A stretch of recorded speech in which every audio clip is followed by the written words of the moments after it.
Humility is the opposite of arrogance, right? Well, not exactly.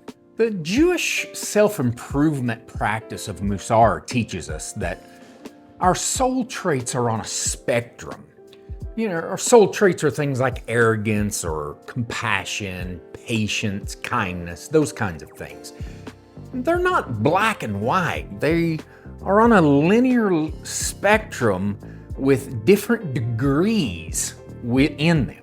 The spectrum where humility lives is between the extreme of arrogance on the one hand and self-defacement on the other hand.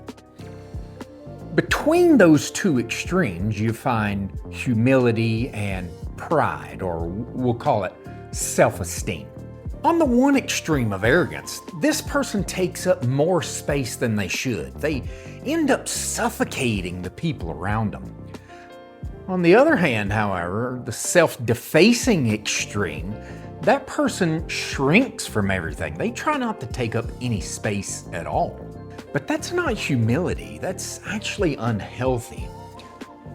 A truly humble person finds the space that rightfully belongs to them, and they fill that space without going beyond, without taking the space of others, and without shrinking too small, without defacing themselves.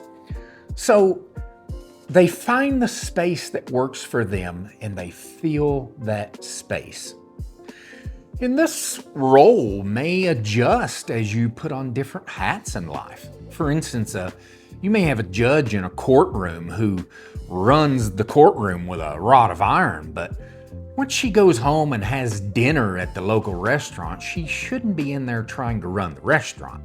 She put on different hats, so the space required of her changes and adjusts. And that's true of all of us. We all have different spaces that really we have to learn about ourselves. So this week, while you're doing your journal, why don't you take some time and think about, are there areas of my life where I'm not living up to the potential that I should be? I'm not taking enough space. And are there other areas in my life where I'm absolutely taking more space than I should, and I'm suffocating the people around me? When you find the balance between those two extremes, you'll find yourself in the sweet spot that we call humility. I hope that helps. I'll catch you on the next one.